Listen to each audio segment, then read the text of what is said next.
Hello friends, you are welcome to my channel study with Aarti Gupta. आज के इस video में हम ओ हेनरी की बहुत ही बढ़िया शॉर्ट स्टोरी पढ़ेंगे जिसका टाइटल है द लास्ट लीफ। ये शॉर्ट स्टोरी पब्लिश हुई थी 1907 में उनके कलेक्शन में the trimmed lamp and other stories में। ये स्टोरी उस टाइम सेट हुई थी जब न्यूमोनिया एपिडेमिक फैला हुआ था, मीन्स हर जगह न्यूमोनिया फैला हुआ था। इसकी जो सेटिंग है वो ग्रीनविच विलेज की सेटिंग है। फ्रेंड्स, स्टोरी बहुत ही बढ़िया है, आपको मज़ा आएगा पढ़ के। So this was a basic introduction about the short story. ज़्यादा टाइम वेस्ट ना करते हुए आइए सीधे चलते हैं इसके प्लॉट की तरफ। लेकिन फ्रेंड्स, ये स्टोरी है दो यंग आर्टिस्ट की। इन दोनों ही यंग आर्टिस्ट का नेम है शू एंड जॉन्सी। ये दोनों एक ही साथ एक ही फ्लैट में रहते हैं और इनका जो फ्लैट है वो एक पुराने घर की थर्ड स्टोरी पे बना हुआ है। जॉन्सी नवंबर के महीने में बहुत ही ज़्यादा बीमार हो जाती है क्योंकि उसको निमोनिया हो गया था। उसकी जो बेस्ट फ्रेंड थी शू, वो बहुत कोशिश करती है उसको एंटरटेन करने की, लेकिन जॉन्सी कोई भी रिस्पॉन्स नहीं देती। शू दिन पे दिन उसकी चिंता बहुत ज़्यादा करती जाती है। डॉक्टर उसको डेली देखने आते थे जॉन्सी को, लेकिन कोई भी रिकवरी के साइन नहीं मिल रहे थे। एक दिन डॉक्टर ने शू को साइड में बुलाकर पूछा कि तुम मुझे ये बताओ, क्या जॉन्सी को कोई प्रॉब्लम है क्या? शू ने पूछा कि आप मुझसे ऐसा क्यों कह रहे हैं? तो डॉक्टर ने कहा, मैं ऐसा इसलिए कह रहा हूँ कि जॉन्सी को देखकर लगता नहीं है कि उसकी जीने की इच्छा है, और ऐसा तो आप भी जानते हैं कि जब तक पेशेंट कोऑपरेट ना करे तब तक डॉक्टर कुछ भी नहीं कर सकता। ये बात सुन के शू को बहुत ज़्यादा चिंता होने लगती है। शू चाहती थी कि जो जॉन्सी है वो अपने आसपास की सराउंडिंग में थोड़ा इंटरेस्ट ले। वो उससे बातें करती थी, कभी कपड़ों को लेके, कभी फैशन को लेके, लेकिन जॉन्सी की तरफ से कोई भी रिस्पॉन्स नहीं आता था। वो दिन भर बेड पे ही चुपचाप लेटी रहती थी। अब शू ने क्या किया कि जो उसके पास ड्राइंग बोर्ड था, जैसा कि मैंने पहले ही आपको बताया कि दोनों ही आर्टिस्ट थे, तो शू जो ड्राइंग बोर्ड था वो जॉन्सी के कमरे में लेके आती है और पेंटिंग करना स्टार्ट कर देती है।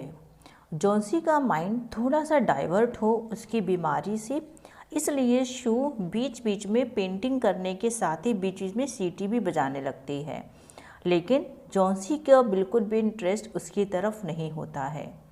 अचानक से शू सुनती है कि शायद उसे ऐसा लग रहा था कि जॉन्सी कुछ बोल रही है, तो वो उसके बेड पे के पास जाकर देखती है, तो देखती है कि जो जॉन्सी है वो ना उल्टी काउंटिंग पढ़ रही है, जैसे कि 10, 9, 8, 7 इस तरीके से पढ़ रही है। तो शू पूछती है कि जॉन्सी क्या हुआ? तो बताती है कि वो सामने जो दीवार है जहाँ पे जॉन्सी बेड पे लेटी हुई थी, उसकी विंडो के सामने ही अपोजिट दीवार पे एक आइवी क्रीपर पे बहुत सारी लीव्स थी, वो कंटिन्यूसली झड़ रही थी। जॉन्सी का ये कहना था कि जैसे ही ये लास्ट लीफ इस आइवी क्रीपर की गिरेगी, इसके साथ ही मेरी डेथ हो जाएगी। तो शू बोलती है, ये क्या फालतू की बात कर रही हो, ऐसा कुछ भी नहीं है। ऑटम का महीना है तो पत्तियां तो गिरेंगी ही, इसमें कौन सी कोई बहुत बड़ी बात है। लेकिन जॉन्सी इस बात को मानने के लिए बिल्कुल भी तैयार नहीं थी। वो केवल एक ही बात पे फाइनल लगी हुई थी कि नहीं, मुझे पता है ये जैसे ही लीफ गिरेगी, लास्ट लीफ इस आइवी क्रीपर से गिरेगी, वैसे ही मेरी डेथ हो जाएगी। ये बात सुनते ही जो शू होती है वो बहुत ही ज़्यादा घबरा जाती है और परेशान होती है और बोलती है कि नहीं, ऐसा कुछ भी नहीं है, और तुम मेरी बात सुनो, मुझे पेंटिंग बनानी है, मुझे एक माइनर की पेंटिंग बनानी है। माइनर का मतलब होता है जो कि खदानों में काम करते हैं, माइंस में काम करते हैं। तो तुम ऐसा करो प्लीज़, तुम उस विंडो की तरफ मत देखो। मैं अभी कर्टन्स मैं अभी पर्दा भी नहीं डाल सकती क्योंकि मुझे इस पेंटिंग को कंप्लीट करना है। ये एक बार पेंटिंग कंप्लीट हो जाएगी तो उससे हम लोग थोड़ा सा, हमारे पास पैसे भी आ जाएंगे, तो तुम प्लीज़ अभी उस विंडो की तरफ मत देखना। तो जॉन्सी इस बात पे एग्री हो जाती है। शू उसको बोलती है कि तुम सोने की कोशिश करो और तुम विंडो की तरफ बिल्कुल भी मत देखना। उसके बाद जो जॉन्सी होती है वो गहरी नींद में सो जाती है। फिर जो शू है वो विंडो का पर्दा डाल देती है और नीचे बहराम के पास जाती है। उसी फ्लैट में ग्राउंड फ्लोर पे बहराम रहता था। बहराम जो खुद भी एक आर्टिस्ट है, 60 इयर्स का हो चुका है और उससे ही अपनी प्रॉब्लम शेयर करने के लिए शू नीचे जाती है और उसको सारी चीज़ें बताती है कि कैसे कैसे जो जॉन्सी है वो परेशान हो रही है। बहराम कहता है चलो मैं तुम्हारे साथ ऊपर चलता हूँ और मैं जाके देखता हूँ। जब बहराम ऊपर जाके देखता है और दूसरे कमरे से ये दोनों देखते हैं, जॉन्सी उस टाइम सो रही होती है। ये दोनों बहुत ही आराम से ऊपर जाते हैं और दूसरे कमरे से पर्दा हटाकर देखते हैं तो वो लीव्स पता चलता है कि वो गिर चुकी होती है। मीन्स वहाँ पे अभी कोई भी लीफ नहीं है। ये उसी लीफ की बात हो रही है जिसको जॉन्सी ये समझ रही थी कि जैसे ही ये लीफ गिरेगी मैं मर जाऊँगी। बहराम विंडो से देख लेता है कि लीफ गिर चुकी है। वो कुछ भी नहीं कहता और वो वहाँ से चुपचाप वहाँ से चला जाता है। अब अगली सुबह जब जॉन्सी की नींद खुलती है तो वो शू से बोलती है पर्दा हटाने के लिए। शू का बिल्कुल भी मन नहीं था पर्दा हटाने का, लेकिन फिर भी जॉन्सी के कहने की वजह से वो पर्दा हटाती है। और जो शू है शी बिकेम वेरी सरप्राइज, वो बहुत ज़्यादा सरप्राइज हो जाती है और कहती है कि अरे इतनी ज़्यादा हवा चल रही थी, इतनी तेज़ बारिश हो रही थी, मौसम इतना ज़्यादा ख़राब था, उसके बाद भी ये पत्ती नहीं गिरी है और देखो कितनी ज़्यादा ये ग्रीन है और कितनी ज़्यादा हेल्दी है। ये देख के जॉन्सी भी खुश हो जाती है, बोलते कि कल नहीं गिरी तो क्या हुआ, आज गिर जाएगी और जैसे ही ये गिरेगी वैसे मैं भी मर जाऊंगी। तो शू कहती है ऐसा कुछ भी नहीं होगा और तुम ये भी तो सोचो तुम मर जाओगी तो फिर मेरा क्या होगा। जॉन्सी वैसे ही बहुत ज़्यादा कमज़ोरी फील कर रही थी क्योंकि वो कुछ खा पी नहीं रही थी।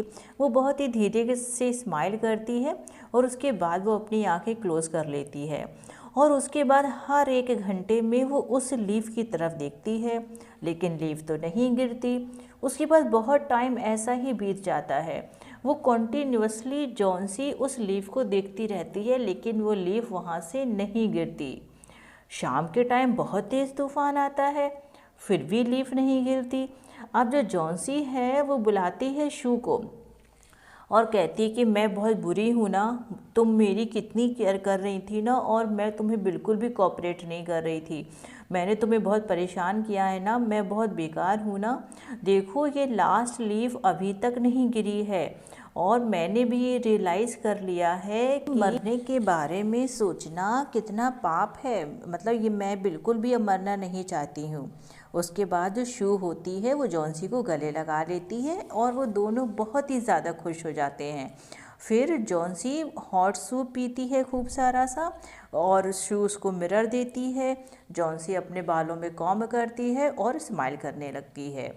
दोपहर में डॉक्टर आते हैं और जॉन्सी की हेल्थ चेक करते हैं तो बोलते अब ये मैं पूरी तरीके से कॉन्फिडेंट हूँ कि अब ये रिकवरी कर लेगी, क्योंकि अब जॉन्सी के अंदर वो विल आ गई है जीने की, अब वो जीना चाहती है।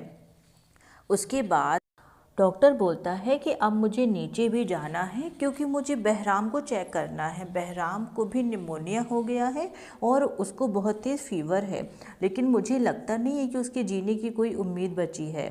और अगले ही मॉर्निंग शू जॉन्सी के बेड पे आके बैठती है, उसका हाथ पकड़ती है और बोलती है कि तुम्हें पता है कि बहराम को निमोनिया हो गया था और उसकी डेथ हो गई है, वो 2 दिन से बीमार था। और जो बहराम है मीन्स जो उस घर की केयर करता था, बिल्डिंग की केयर करता था, उसने बताया कि बहराम फर्स्ट डे उसने देखा था कि बहराम के कपड़े बहुत ही ज़्यादा गीले थे, वो ठंड से काँप रहा था। उसके बेड के पास एक लैडर भी मिली थी और कलर्स भी मिले थे। इसका मतलब तुम समझ रही हो कि क्या हुआ? क्या तुम्हें जरा सा भी ये आश्चर्य नहीं हो रहा है? इतना तूफान आने के बाद, इतनी बारिश होने के बाद, इतनी तेज़ हवा चलने के बाद भी ये लास्ट लीफ क्यों नहीं गिर रही है? इतनी ग्रीन है, इतनी हेल्दी है, ऐसा क्यों है? एक्चुअली जिस दिन रात को लास्ट लीफ गिर गई थी, जिसको तुम्हें लग रहा था कि इसके गिरने के साथ मैं भी मर जाऊंगी, उसी रात बहुत तेज़ बारिश ने बहराम ने ही ये आर्टिफिशियल लीव्स बनाई हुई है जो कि अभी तुम्हारे सामने। और फिर शू कहती है जॉन्सी डियर बाहर देखो, ये जो लीफ है ये कोई नॉर्मल लीफ नहीं है जो हवा चलने के बाद भी मूव नहीं कर रही है। ये बहराम का मास्टरपीस वर्क है जो कि उसने पेंट किया था। और इसके साथ ही स्टोरी यहाँ पे फिनिश हो जाती। तो आई एम श्योर कि आपको स्टोरी समझ में आई होगी। बहुत ही बढ़िया स्टोरी है। केवल 3 ही कैरेक्टर्स हैं, शू है, जॉन्सी है और बहराम है। बहराम अपनी लाइफ में मास्टरपीस वर्क बनाना चाहता था लेकिन वो नहीं बना पाया था, लेकिन वो जाते जाते एक मास्टरपीस वर्क बना गया और किसी की लाइफ भी बचा गया। तो फ्रेंड्स, आज के वीडियो में बस इतना ही। Thank you so much.